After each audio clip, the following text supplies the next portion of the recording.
Wildcard line, you're on the air. Hello. Oh my God, I can't believe I got through. Well, believe it, you have. Where are you? Upstate New York. Okay, welcome to the program. Yeah, I was wondering, well, I had a couple things, but, I was wondering if there was any way that you knew of that you could, like, increase your odds of being abducted by aliens. Well, there probably are, but, you know, first of all, how old are you? 14. 14. Why would you want to be abducted by aliens? I mean, haven't you heard the stories of what happens to some people who are abducted? Well, yeah, but... Long tables where they strap you down. Have you heard about that? Have you heard about the tables? No. No, they strap you on tables sometimes. So? Have you ever seen a needle about 8 or 9 inches long? No. They probe you with those kind of needles. Oh. But my life is boring, and I'd have, like, a tail to tell. You don't really want to be abducted. Yes, I do. Well, what if I got abducted by friendly aliens? I know, but isn't that a little like rolling the dice? I don't care. Are things that bad at home? Yeah. Well, listen, I'd reconsider if I were you. Why? Well, because you could be a lump of clay. You could be, you know, who knows what might happen to you. I really think that you should, before you even ask such a question, you should think much harder. Okay. All right? Okay. All right, go away and think about it. Okay. All right, see ya. You don't want to be abducted by aliens. You're too young. Your parents would worry. Besides, those things I said are true. A lot of abductees talk about all kinds of things you really wouldn't want to happen.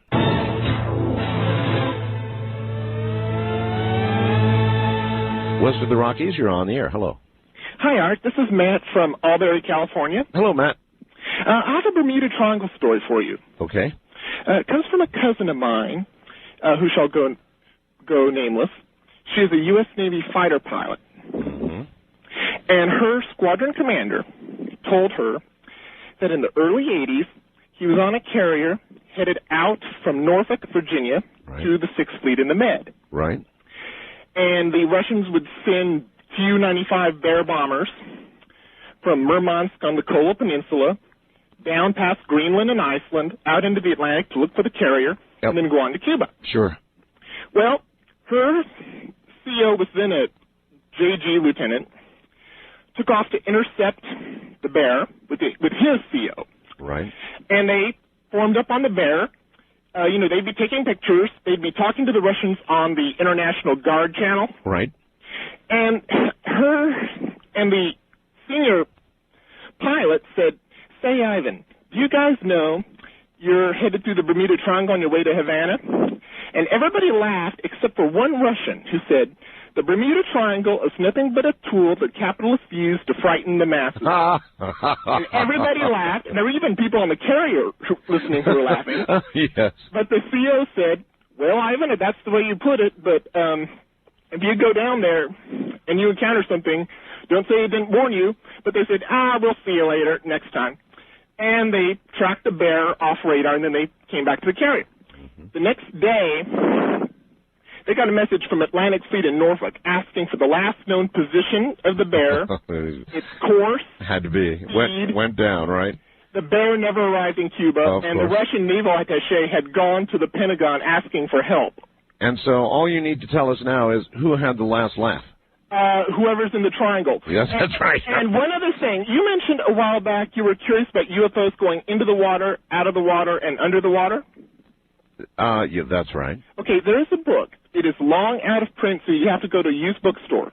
But it's called Invisible Residents by the late Ivan T. Sanderson, who was a marine biologist, but in World War II was in naval intelligence. And he wrote a the book was printed in 1972, I believe. Well, look here. If UFOs are coming and going, 2/3 of the mass of the Earth is covered by water. If something can fly in deep space, it can fly in the water. It can fly in deep water, yeah. They do attract attention. I'm Not to with you mention on depth charges. I hear you. Thank you very much. Yeah, he's right. Well, you don't have to tell us. Do you want to tell us where you are? West Virginia. Okay. What is your the name you would like to give us. Remo. Reno? Remo, R-E-M-O. R-E-M-O, Remo, okay, Remo. Remo. All right. As I said before, my brother, 7 years older than I, was Air Force security. He spent several years at Nellis, did 2 years in Vietnam, and came back and was reassigned to Nellis. And he was one of the guys that rode around in the white Jeeps that you see on TV in Area 51. Really? Yes. He doesn't talk much about it, but I've been able to get him to tell me a few things that he has seen out there. Like what? For instance, a doorway. He said it very much resembles what you use now when you go through airport security. Is this a doorway in a building? Yes. Yeah, okay. It's a very large building, underground. Underground? Yes. Okay. But I'm sure most of your listeners and you, Mr. Bell, I'm positive, have been through the portal that you have to pass through for airport security. Of course. Too many times, thank you. Very similar to that. Uh-huh. However, when you step through this portal, when you step out, what he has expressed to me and what he has told me he's seen, you step out approximately 100 yards away. Wait. You mean without walking the 100 yards? Without. You go through a door and you have moved physically 100 yards? Yes, there's an identical doorway 100 yards away. Oh, really? And when you step through the first doorway, you step out of the second one without ever actually having traversed the distance between. Now, let us think. What might that mean? Let's see. What might that mean? That might mean that you are moving into a different time space of some sort. You passed through some sort of portal. Some sort of portal, yeah. Oh, that's really interesting. Anything else? He told me that he did not see any evidence of alien presence there. Well, but that may have been withheld from him. Sure, I'm not surprised. But that's a lot for him to have seen and to talk about. Yeah, do you believe your brother? Yes, I do. As a matter of fact, I do. Uh-huh. I appreciate the call, sir. Thank you. Thank you.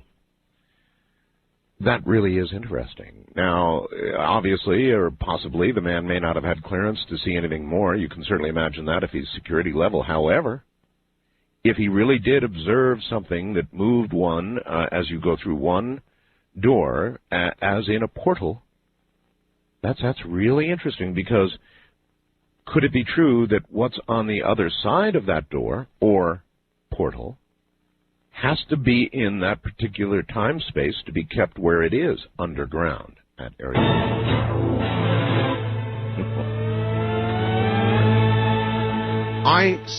I didn't say that we should do it. I started something really big. I didn't say that we should do it. Are you listening to me now? I said that it would work, that the government or anybody else could, in effect, interdict some drugs, hardcore drugs, crack cocaine perhaps, heroin, that sort of thing, and covertly poison those drugs. And the net effect would be people would stop using them. Not all people. It's true, the hardcore addicts would continue to use those drugs. Of course, they'd be dropping dead, so they wouldn't be back for more. And everybody who was using them socially would go, I don't want any of that stuff, thank you. So, that caused all hell to break loose here on the program yesterday when I said that. They called it and said, but that'd be murder. Well, in a war, people die. In a war, when people die, they don't call it murder. Would it be in this case? Well, I suppose technically so. Would you consider yourself weird? I don't think of myself as weird on a moment-to-moment basis, but every so often, if I'm able to step back far enough from the forest to see the trees, I would have to be considered weird, yes. Well, even though you might not consider yourself weird, is it reasonable that other people would consider you weird? Completely and totally reasonable. All right. What is it you do? This is not what's my line, but I mean, what on a day-to-day basis, to put it at its weirdest, I take...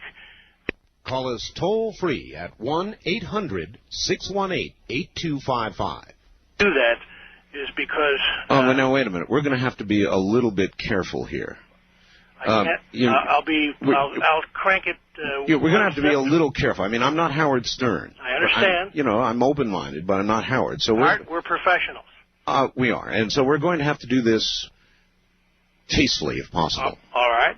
I handle the constant barrage of questions related to a device called the Venus 2 Personal Comfort System for Men, and also another device called Sybian. Wait, let's get these straight. The Venus 2. Is that correct? That's correct. The Venus 2 Personal Comfort System. Personal Comfort System for Men, and the Sybian, which is a comparable device made for ladies. And these devices... Both of these devices are engineered from the ground up to produce orgasms for the Venus for males, the Sybian for females. These are orgasmic machines. And they are not toys. These are devices that are made to the standards of quality, durability, and safety that are much more closely related to medical or therapeutic or clinical devices. They sell the Sybian is $1,400. $1,400. Well, it can be had for around $1,250, but I'm just you discount occasionally. If we do offer discount offers, and the Venus 2 sells for $1,095, but it can be had for around $950. And I'm not trying to hawk them, but it is a very peculiar. When you say $1,095, you mean $1,095? Yes. Uh-huh. And they're made to last a lifetime of the owners. And all day long, I take questions from individuals who, through one means or another, have heard about the devices, and they're calling to either to buy or to ask questions. Okay, so you manufacture machines that produce orgasms, machines. Yes. Now, as a matter of absolute curiosity, what got you started in this? In this working line for the particular... Yeah. Well, that's a good question. I was managing a nightclub in Chicago, and Chicago has some very unusual standards about gentlemen's clubs, and the club was closed due to a parking. We had insufficient spaces for cars, if you can believe that was the real reason. And simultaneous with that, a local newspaper, Chicago Reader, published an article about a fellow who was the original engineer inventing the Venus 2, and I called to congratulate him because that particular issue had been picked up from the distribution points faster than any other issue in the 20-year history of that newspaper. And I had put in about 10 years in medical marketing, once for plastic surgeons, another time for a renowned eye doctor. And to make a long story short, what I do is not too dissimilar from medical marketing, because as you stated, we have to be professional. I mean, I can certainly understand that, for example, there would be a definite use for that machine in, say, a sperm bank. I'm sorry? There would be a definite use for that machine in, say, a sperm bank. Right? That makes sense. I mean, where were you certainly we've sold a few, but because of the age that we live in, there's a lot of people who either, let's say in the case of men, who do not have access to ladies or who think that they don't, which amounts to the same thing, and who are afraid to take care of those matters the way people did 50 years ago, or maybe even 15 or 20 years ago, or 10 years ago. And then, of course, there's safe sex and AIDS and all the rest of that, too. Yes. And some people feel that as men age and it is inevitable that they're going to be confronted with prostate problems. Oh, yes. And many doctors feel that if those matters aren't taken care of, that can accelerate the point in time when someone is confronted with that difficulty. So and also, and this is, I think, it qualifies both as weird and also as beneficial. But the Venus 2 can can produce and deliver orgasms even for men who are impotent. Wow. In other words, it functions. It doesn't have to be operating on something that's rigid. What made you decide to call it the Venus 2? Now, Venus is associated with love, I suppose. It was already called the Venus 2 when I came on board. I didn't invent this, but I did add the personal comfort system for men because it has to be a way of describing it. How about, I thought of, while I was just sitting here thinking during the news, I thought of the Orgasmatic. Well, Orgasmatron is one of the names that we have copyrighted. Oh, copyrighted yet, huh? Oh, sure.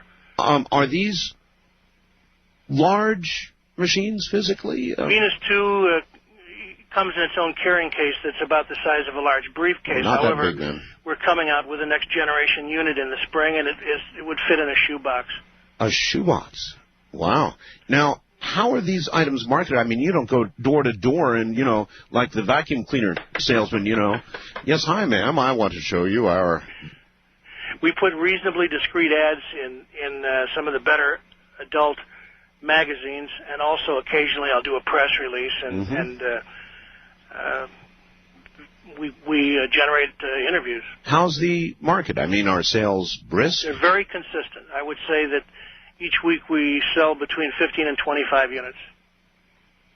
And, wow. And we're so confident about the quality of the product, yes, and the effectiveness of the product that, yes, that they're sold on the basis of a 45-day trial period.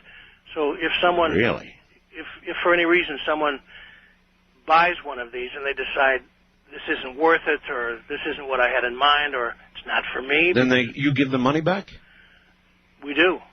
You do? We do not take any part of the unit back that comes into physical contact. Well, see, I was about to ask for that. It's like... No, we take back the power and control unit, and we refund all of their money except for $125.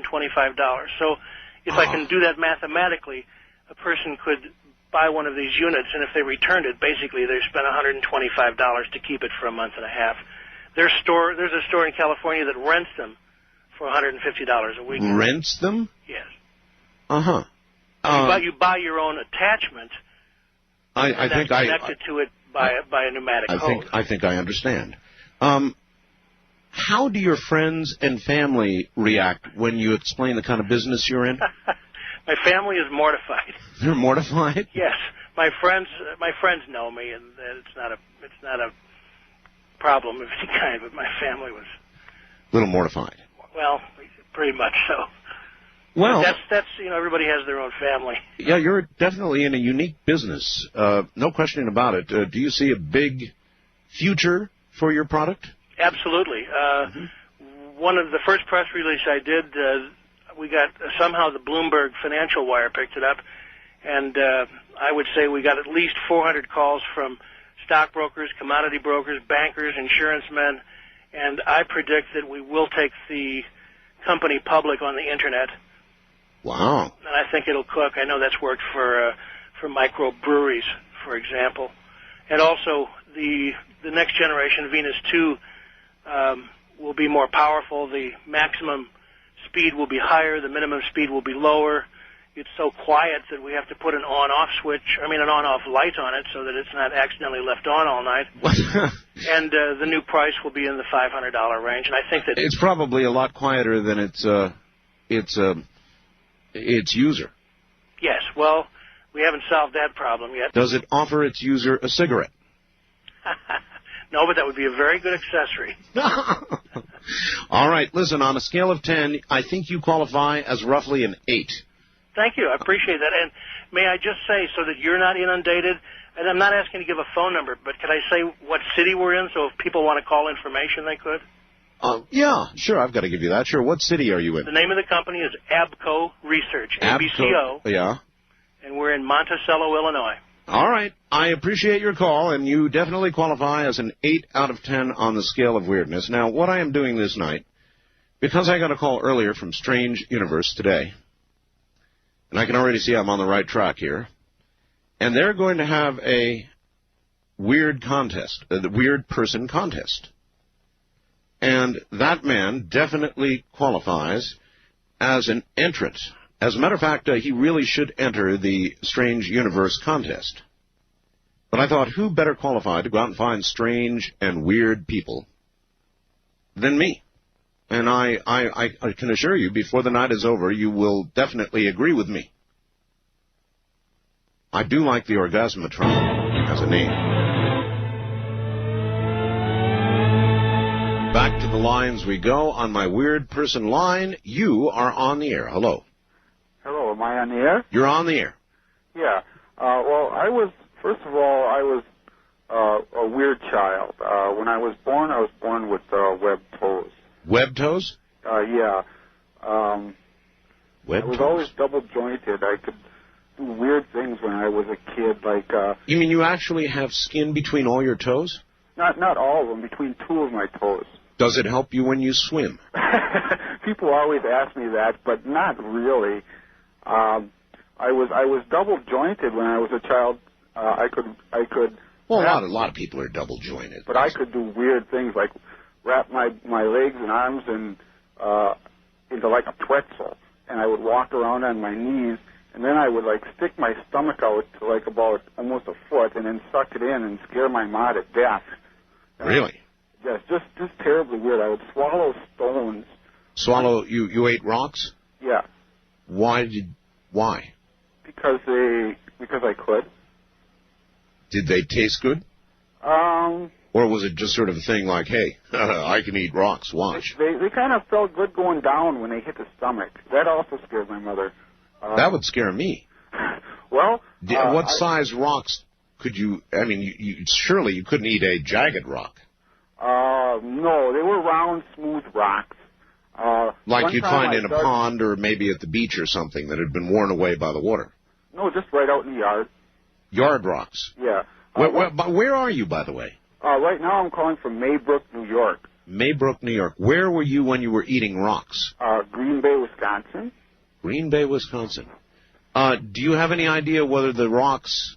Now, obviously, a rock is not something that you're going to be able to assimilate and digest. Well, that's what my mother was worried about, so she called the doctor, and the doctor said not to worry, that they would pass right through, which I don't remember happening. But another thing that I did is I took a stick and I started digging a hole in my knee, and I got to the bone. What? I'd take a kind of a pointy stick, and I would start digging a hole in your knee? Yeah, in my knee, and then I see some white stuff in there, and that's probably your bone. Yeah, it was bone or cartilage or something. It was kind of neat.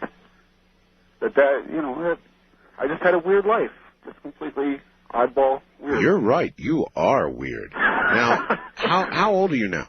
I'm 37. 37. Now, how long were you eating rocks?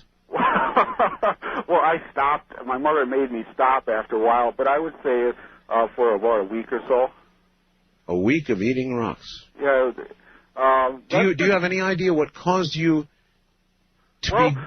When I was told, my father was in the service, and I was told that he was on a cruiser. This is how the story goes, a Navy cruiser during the atomic testing. Yes. And I've always had a theory that sort of kind of passed on to me. Ah, so you think he may have been genetically irradiated, causing a defect in you, which caused you to eat rocks and pick your knee open? Well, yeah, but I don't consider it a defect. I consider it kind of like an enhancement. You know what I mean? Kind of like a superior being, a mutant, like on the X-Men or something like that. You dig? Yeah, I do. Do you still feel that, for example, today you could eat a rock and that... Oh, definitely. I could definitely eat a rock. Do you actually find yourself longing for an occasional rock? Well, considering that the nutritional value of most of the food nowadays isn't all that hot, I would think a rock would be fairly good for you. Well, there would be trace minerals, certainly. Well, yeah, a lot of dirt. Dirt is supposed to be good for you, really, if you think about it. You didn't eat dirt, did you? Well, there was dirt on the rock. That's true. So I suppose, in a way, your body probably did assimilate some of what you ate. Well, I would think so. I've never, like I said, I don't remember passing them. Have you ever seen a snake eat a mouse? No, I don't believe I have. It's really horrible. You can see the mouse actually as a giant lump slowly going down the snake and being digested as it goes. Doesn't the snake's jaw kind of disconnect so it can... That's right. That's exactly right. Now, what size rocks? I mean, did you eat what we would generally call a pebble? Oh, no, like about a bird's egg size rock. I mean, I couldn't obviously take a 5-pound rock and swallow swallow it. I mean, it was just a stone. Nothing, fancy. Well, look, I'm not exactly sure how to classify you, but you're definitely up there on a scale of 10. Sir, it doesn't end there, but I don't know if you have enough time for me. You mean there's more? There is more. I hate to admit it. Well, I do have time for you. Well, when I was 16 or in my teenage years, I was pretty much, the village idiot. Kind of not too smart of a guy, Well, probably from eating rocks. Yeah. Well, see, what I did is I kind of sat down... Wait a minute. Let this be a cliffhanger. Can you afford to hold on? I don't know. I've got a prepaid phone card. I'm not that rich. All right. Well, call me back then, and we'll continue. Tonight or today? Well, no, tomorrow. On my Area 51 line, you're on the air. Hello. Hello, Art. Yes. Hi. I don't have a whole lot of time. Well, look. Let's begin by finding out whether you're using this line properly or not. Area 51. Yeah, that's right. Were you an employee or are you now? A former employee. Former employee. I was let go on a medical discharge about a week ago, and I've kind of been running across the country. Oh man, I don't know where to start. They're gonna they'll triangulate on this position really soon. So you can't spend a lot of time on the phone. So give us something quick. Okay. Okay. What we're thinking of as aliens are they're extra-dimensional beings that an earlier precursor of the space program made contact with. They are not what they claim to be. They have infiltrated a lot of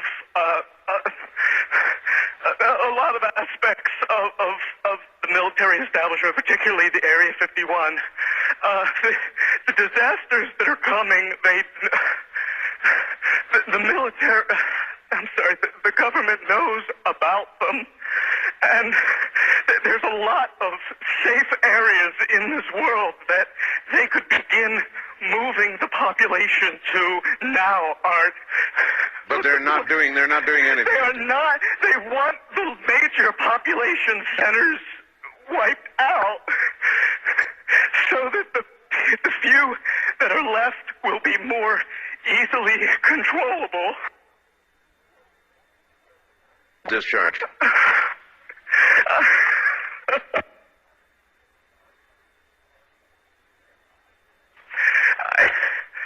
I started getting... Well, this was certainly interesting. We are now on a backup system, everybody. A backup system. And that one caller that I had on the air... I guess we were about in the middle of his transmission, his telephone call, which was one of the strangest ones I've ever had. And the entire transmitting system by satellite went down here, and we were notified we were off the air. And it would appear to be from this end and some sort of massive transmit failure. So we are now using a backup system to be on the air. And not that I would normally believe this kind of thing, mind you, but I can't help but wonder if somebody zapped us in some way. We'll find out. East of the Rockies, you're on the air. Hello. Art Bell? Yes. What just happened there with the transmission? Oh, well, what happened is the transmitter here blew its cookies in some way. Something knocked us off the air, and we're on a backup system now. It's a government or... I don't know. It has to be something, though. Well, did you hear... Now, you tell me, because you were listening. That was awful strange. There was a really weird guy on the air when it went off? Yeah, real weirded out. Like going sort of sounding paranoid, schizophrenic? Like crying and everything. Yeah. And how far into the conversation was it when it went off? Just a couple, about 15, 20 seconds, I'd say. Oh, you guys missed, you really missed a call then, and I've got a feeling somebody didn't want you to hear it. Yeah. Because it was really strange. All of a sudden I'm hearing Mark Furman, and That's right. Well, the network, of course, went immediately to a backup tape while we tried to figure out what blew up here. So that's what you heard happen. And then we're now on a backup link system to be on the air at all right now. So, well, I'm telling you. Am I on the air right now? You're on the air right now. Well, you better be, yes. And where are you, by the way? I'm in Michigan. Michigan. Yeah, I called the other night, and I wanted to ask two things. Real quick. Well, I wanted to say one thing, and I wanted to ask another. Real quick. I wanted to ask if you could play the remote viewing one when you were while you go to Egypt. Yes. And also, I wanted to know all this stuff about, like, Area 51, if it's, like, the government's trying to put it out there like that, so, like, some other places and being... I would say. Good interview, but you had to hear it in context. All right, well, we will continue on with the backup system and go to work on the primary system. This is why we have backup systems. I tell you, live radio is weird stuff, folks. Anything can happen, and this is another perfect example of that. On the run, trying to get things done in a 5-hour program, anything can occur, and we have had, my transmitter has had an apparent massive heart attack, or something happened to it, or somebody did something to it. And I will not mention the alternative means we're doing to get, accomplishing to get a signal up there right now, or to the network, let me put it that way, but pretty weird, and it certainly occurred at a pretty weird time. West of the Rockies, you're on the air. Hi. Hi, Art Bell? Yes. Turn your radio down, please. Okay. Turn it off. There you go. Thank you. Where are you? This is Barbara in Kingman, Arizona. Hi, Barbara. My husband and I have a question about that interruption you had, and also about Dannon.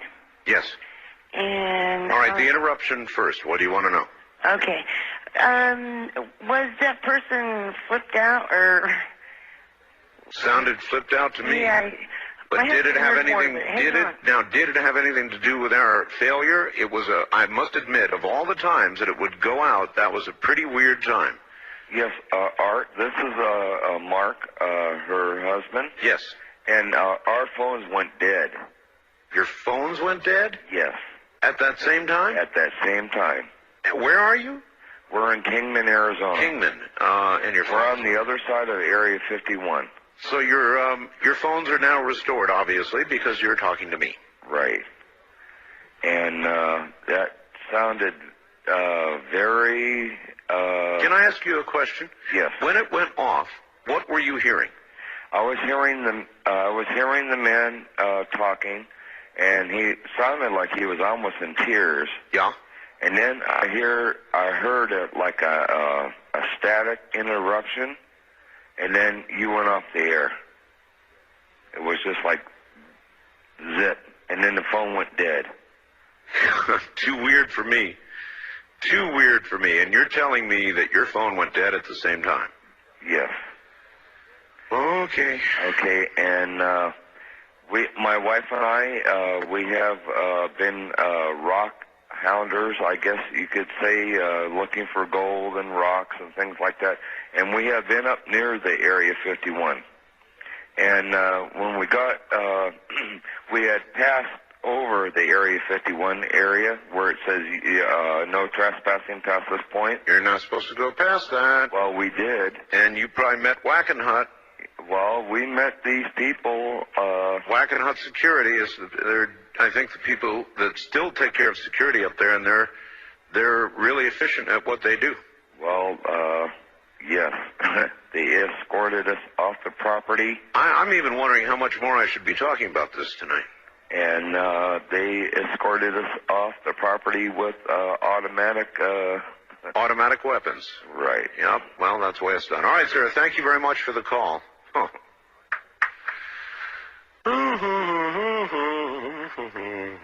Dare I answer the line on my Area 51 line? You're on the air. Hello. Hello. How are you? I'm fine. How are you, Art? Okay. Are you an Area 51 employee? At one time. In the past. In the past. Years ago. Can you talk? For a few minutes. Tell us what you can tell us.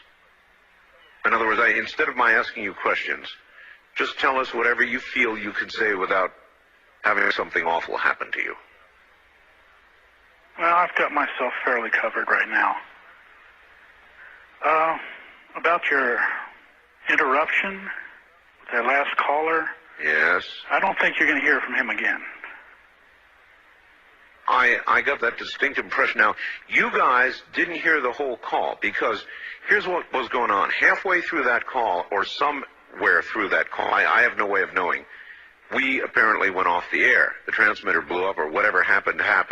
Yeah, you got a pulse. And my hotline was ringing, so I don't know at what point during that call we actually lost it. I don't know. You lost it. He was just starting to, cry. Yeah. And the whole thing just went dead. It was when he was... And then how long was it before you got to hear audio again? About 2 minutes. 2 minutes? Yeah. Oh, man, I bet silence alarms went off everywhere, all across the country. Okay, anyway, listen, why do you think we'll never hear from him again? Because he was on the phone too long. And he was right. If you'd heard the end of the call, I'll tell you. I'll tell everybody right now. The end of the call, it got worse and worse. He was crying, and he screamed. He screamed, and the line went dead. And at that point, I think I went to another call, and I answered the hotline and found out we'd been blown off the air somehow. I've got a guest in the studio right now. He's confirming. He's shaking his head. Everything I'm telling you is exactly true. This guy screamed, and the line went dead. I wish you could have heard the end of it. I can imagine the end of it. You can? Oh, yeah. Very easily. I used to work security problems for Site 51. Oh, you did? Yeah. I was one of the men they called to close gaps. Excuse me, close caps? Gaps. Gaps. Leaks. I am going to ask you a question. Okay. In the course of your work, doing that kind of wet work, yes. Were you ever required to, or did you ever have to take a life in the course of your duties?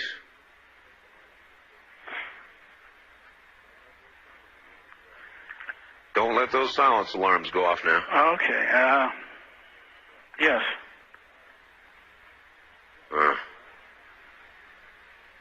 Well, do you regret what you had to do? Do you rationalize in your mind what you had to do because of national security, or how do you now feel about it? Do you carry guilt because of it, or what? Some. But I believed in what I was doing. Yeah, I guess you would have to. You couldn't do it, could you? No, there came a time when I walked away. But when I was doing the work, I believed wholeheartedly. All right, listen, I don't want to keep you on the line too long. I learned one hard lesson tonight already. Okay? Yeah, well, like I said, I've got myself covered. I hope that's so. You take care. You too. Right. Weird.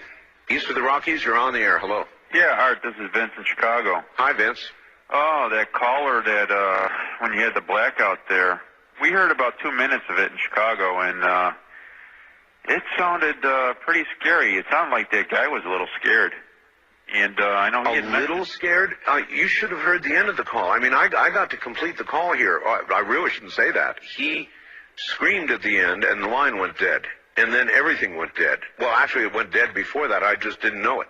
Yeah, we heard about 2 minutes of it, and it was, there were some clicks in and out on somewhere in the transmission, like it was going dead a little bit. Then it was dead over here in Chicago for, almost 2 minutes of dead air. And it sounded like he was really losing it. And he mentioned that something is going to happen, and yes. No one's telling us what's going to happen. That's right. What you want to tell us what he might have said at the end? At the end, he was saying he was on a line too long. At the end, there was a scream, and the line went dead. I'm just telling you what happened. And, of course, at that point, my hotline was ringing. I was getting real busy because we were off the air. So, the network was telling me we were off from this end. And so I was, at that point, contacting people and trying to establish a backup system, and they were running a Mark Furman tape. And so that's where everything ended. I stopped listening and stopped functioning as I normally do at exactly that point. So that was a good call, and that's one that might have to be played again. Maybe I'd like to hear it again. Well, you know what? It can't be, except for up to the point where the network lost it. Oh. In other words, I don't, as a matter of course, record here. The network records. But they would have only recorded up to the point where it went dead. Now, I'll tell you this, I would like to hear it myself. So when we get everything back to normal, I'm going to have the network play that back so I can hear it. Do you think it was legitimate?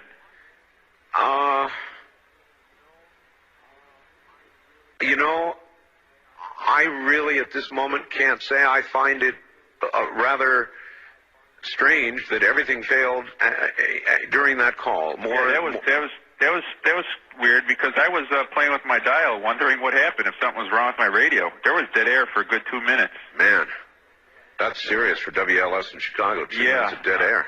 Yeah. Another thing, that first caller, the first Area 51 caller, it seemed like that guy had a lot to say. I agree with you. I think he should call back again sometime. I think he's got a lot to talk about. Well, we've had a lot of strange calls tonight. I should have done this a long time ago. All right, thank you. All right, can I mention one more thing? Yeah. The program with Jim Collier debating Richard Hoagland about whether we walked on the moon. Yes. I've been listening to you for about a year, and I think that was one of the best programs I ever heard. Well, they really went at each other. They really did. It's funny. People had either a very positive or a very negative reaction to that program. Some people sent me emails saying it was the worst thing they ever heard. No, I thought it was very hard-hitting and entertaining. Well, that's what it's all about. Thanks, Vince. Take care. On my Area 51 line, you're on the air. Hi, I'm calling from Rochester, New York.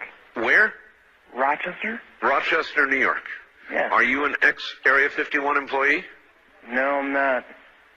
But I've got some valid points. Well, then you're going to have to make your valid points on another line. Now, this is a special line. Only Area 51 employees call this line. So contact me on one of the other lines. All right?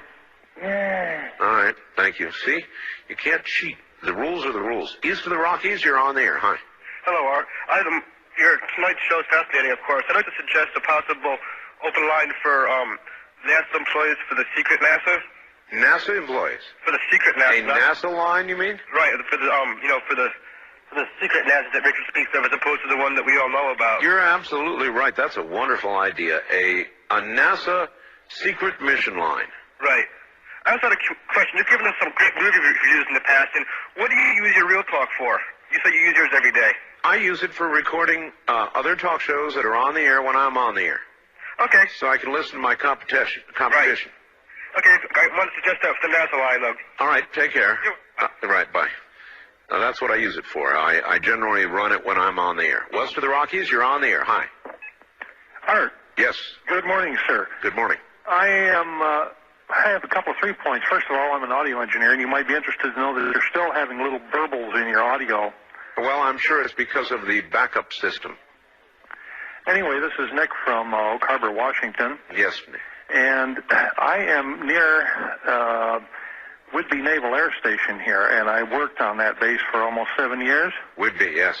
We have seen the silent craft that you've talked about, and also it's interesting that, and I am near Whidbey Naval Air Station here, and I worked on that base for almost 7 years. Whidbey, yes. We have seen the silent craft that you've talked about, and also it's interesting that they have areas here. Triangular craft, sir? The silent ones. I couldn't, yes.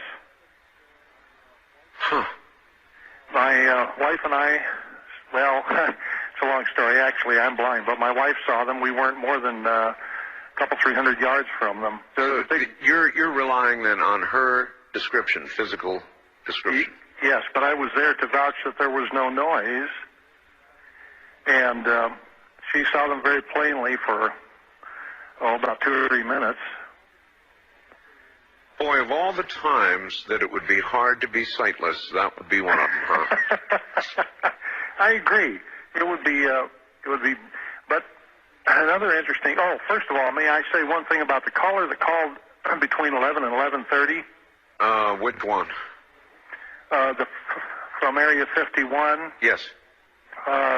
That was talking about the Supreme Commandant or whatever that was. Oh, yes, of course. You need to know that he was the same guy that called when you had that Men in Black line. Well, you know what? There are several people who have said that, and I don't doubt it.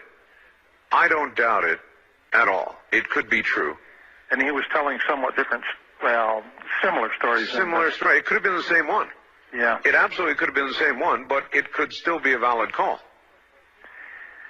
But it's interesting about this Naval Air Station up here, and I'll probably have somebody at my door in a few minutes for this, but they have areas up here that are posted, no photographs beyond this point. Yes, oh yes.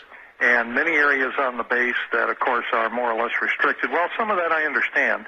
But when I worked there, they had this giant underground construction going on, humongous kind of earth movers and things in here. All underground? Yes, sir.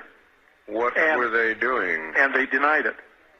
They denied it? Well, this is so ridiculous you're not going to believe it, but it's the truth. When we would ask anybody out there, of course, they would deny that anything spectacular was being built, and yet we could see these huge earth movers. They're too big to miss.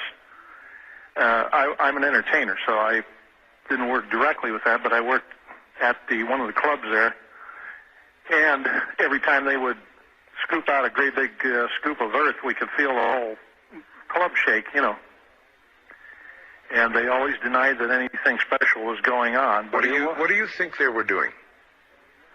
I'm not sure, but I do know that there is must be a rather large underground complex there. And whether it's a safety, a hardened site like you have in the mountains back there, or what it is, I don't know for sure. But and how long ago was this? This would have been in 90 and 91. Okay. This project extended over some period of time. Well, I'd sure love to know what's on his own website right now, and he is exactly correct. We went over 5 million. Now, I wonder if I go to my own live studio cam, which is not live right now, what the last picture taken was before all of this began to happen, and I'm looking at it right now. Here we are. Interesting. You can see me on a telephone, and you can see my mystery guest in the background. Before the program is over today, I will tell you who he is. But you can see the catastrophic moment was captured in the last studio live cam shot that we sent to the net. And you'll see me sort of panicked on the phone, and you'll see my guest making notes like crazy. Man, what a night. Broadcast. There's nothing like live broadcasting in the entire world. There's nothing like live broadcasting, ladies and gentlemen. Nothing. Now, I just talked to my boss at the network, Alan Corbett, and he said, in 35 years of broadcasting, this is the weirdest event that I've ever heard.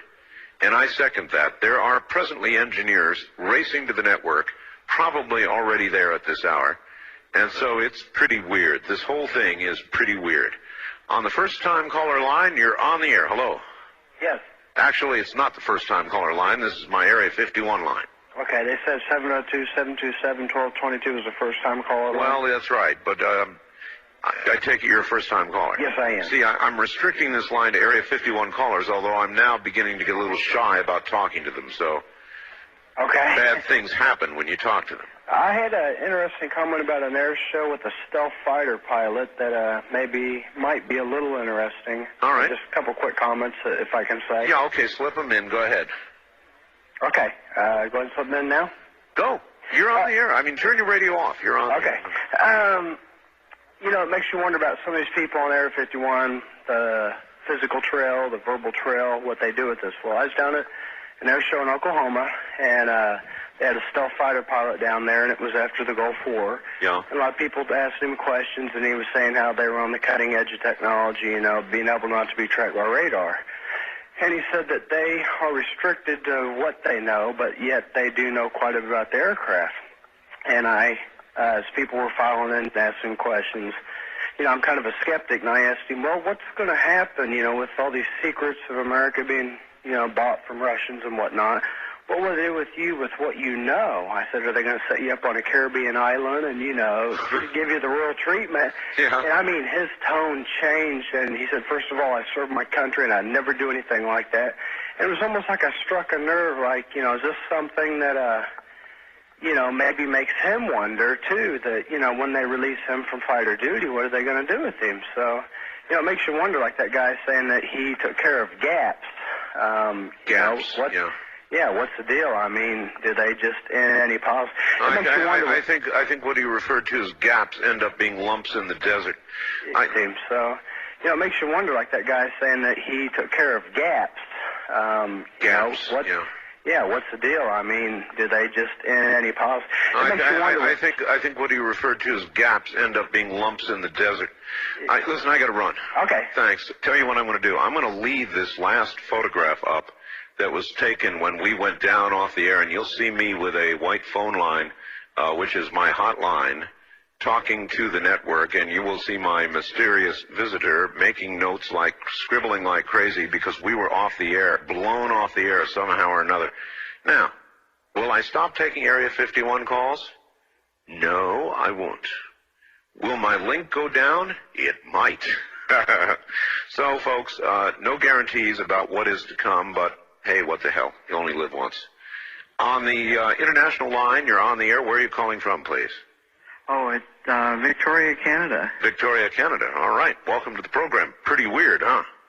Yeah, I just want to, don't know if you know, but your international feed's gone down, too, up here. I beg your pardon? Your international feed to Canada has gone down. It has? Yeah, well, I'm not hearing you guys from up here in Canada, but I can hear KIRO from Seattle. From Seattle. So you're not hearing us in Canada? What station would you normally be hearing it on? I'd normally be hearing it on CFAX. CFAX? Yeah. All right. Well, if it ain't one thing, it's another. I guess so. Yep. Well, any comments on Area 51? You want to blow me off a few more stations? Oh, I can't think of anything about Area 51, although I've kind of had the thought that maybe you're broadcasting from Area 51. You think so? I don't know. Close by, I'll tell you that much anyway. All right, thank you very much for the call, and I'm glad you can at least hear us wherever it is you're listening. On my Area 51 line, see, I won't stop. You're on the air. Hello, Mr. Bell. Yes. How you doing? I'm well. You're listening, right? Yes, sir. Security. This is what they make backup systems for. Well, right on. Right on. I'm security. For Area 51? For Area 51. Currently? Currently. Aren't you risking quite a bit by talking to us? Oh, no. No, because professional cleaners, you know, they dig a lot of holes in the desert. Oh, God. Professional cleaners? Yes, sir. Cleaners. I don't think I like that term. What do you clean? Well, I use a lot of acid, and I dig a lot of holes. And you dig a lot of holes. Yeah. And I bet you don't let the little things bother you, huh? No, you can't. Oh, God. Let's see. How can I dredge the truth from you? How can I know you're telling me the truth? Just a guess. I don't know. In other words, we just got to listen and believe, huh? How long have you been doing this job? Well,